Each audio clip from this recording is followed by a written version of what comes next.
Tiger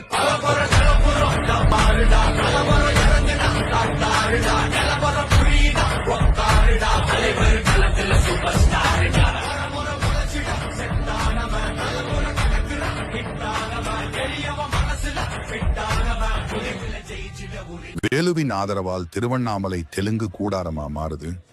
Tiruvannamalai Arunachaleswarar கோயில் மண்ணில் தெலுங்கு மொழி திணிப்பு குறித்த குற்றச்சாட்டுகள் பரவலாக பேசப்படுகின்றன.